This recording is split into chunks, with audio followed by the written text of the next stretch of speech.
mag-change oil. Yung mga katoda, yung mga hindi pa marunong mag-change oil dyan, dali lang to. Didrill nyo lang yung ilalim. Ang dali nyo, patuloyin nyo ano.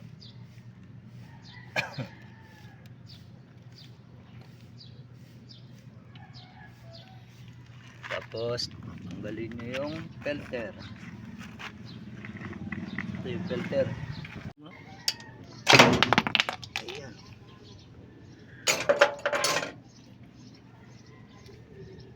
Ayan, takip nga.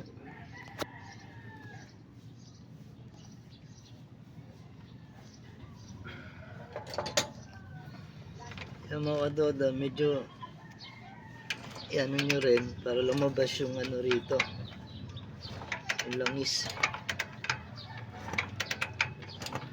Meron pa langis na ilalabas dyan eh. Paano palabasin nyo rin.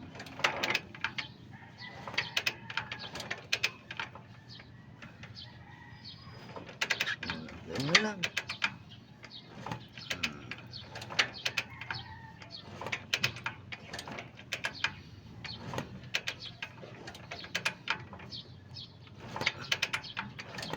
Yan, makikita nyo yun dyan, oh. Sa mismong butas, malabas yung langis dyan. Pagka kinikik nyo, sinisipa-sipa nyo ito. Pagka alam yung konti na lang,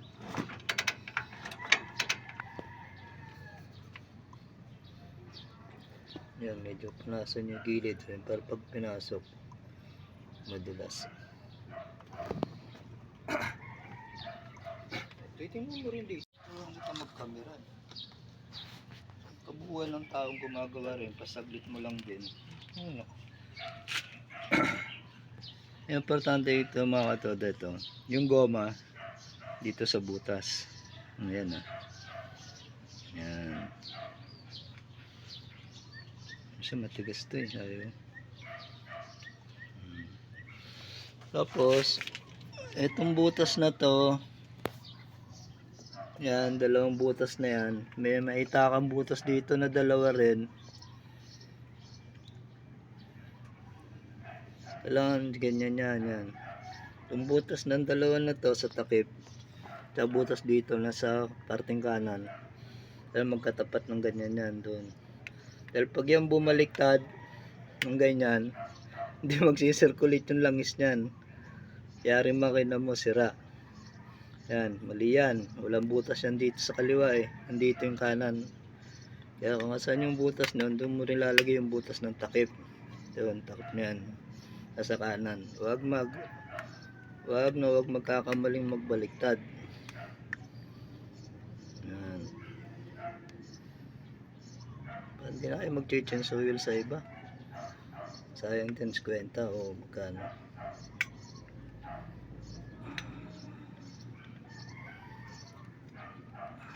Ayan. Ganyan lang. Ayan. Magkatapat yung butas o. Tsaka butas dito.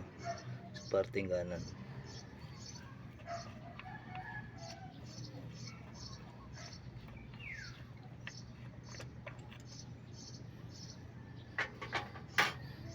Pasok na natin. Dandahan. Upya.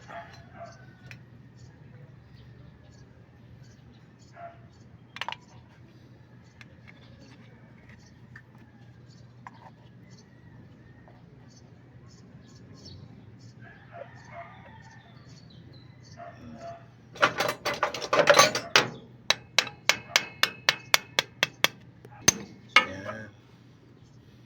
Okay na.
Yan, todo maigpit na. Napasok natin yung filter.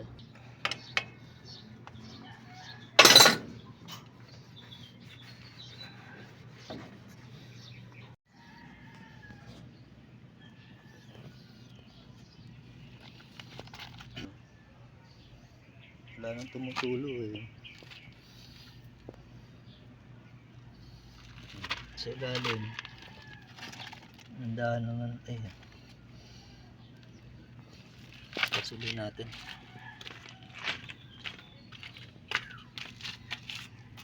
Baka may tumulo pa eh. Yan, may tumutulo pa oh.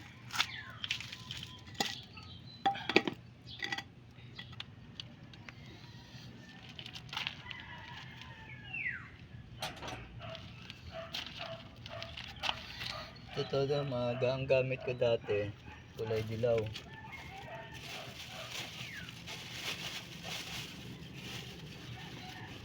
Ito gamit ko dati, kulay dilaw. Palit ako ng synthetic. Maganda ang synthetic eh. Hindi matigas si cambio. Ito medyo matigas eh. Mas may kamahalan nga lang kaysa dilaw. 320 ito 250 lang ito eh. Ito yung mga na-use oil natin oh. Yan, tumutulo pa eh. Ganda, masisimag talaga eh.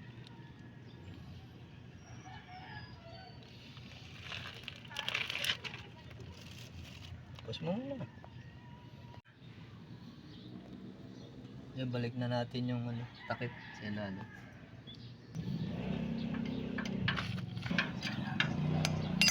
Pit na yan. Mayroon pa lost ito eh.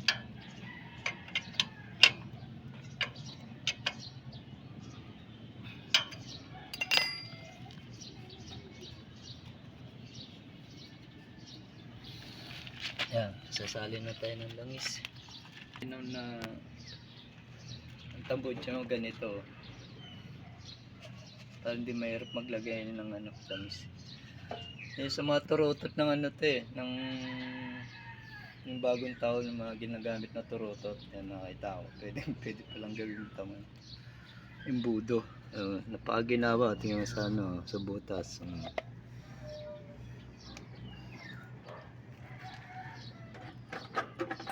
Ito yung 1 litro. Ang ko rito try 1 litro tsaka 1 tuti. Pwede 2 tuti, pero parang standard yata 1 tuti tsaka 1 litro na langis.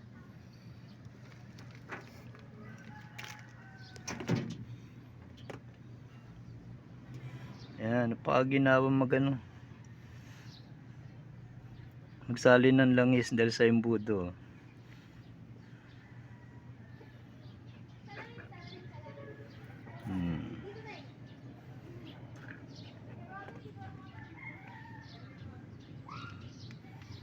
Wala kang kahirap-hirap magsali ng langis dahil sa imbudo, napakaganda. Doon sa mga turutot eh. Ay, pwede pala gawin tambucha to. Imbudo. Dati ito yung budo ko maliit. Dadagdagan natin 1 litro sa tuti to eh, nati ko, di bali 2 tuti ay 2 kalahati pandagdag.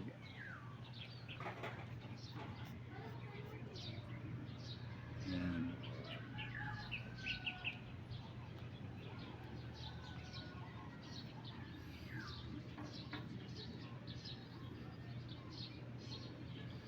Isang buwan kalahati pwede na rin pag nag-chinsuil ka o 1 buwan.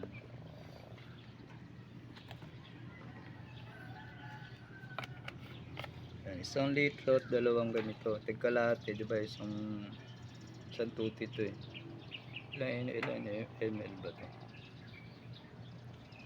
Basta mga 1 litro at 1 tuti.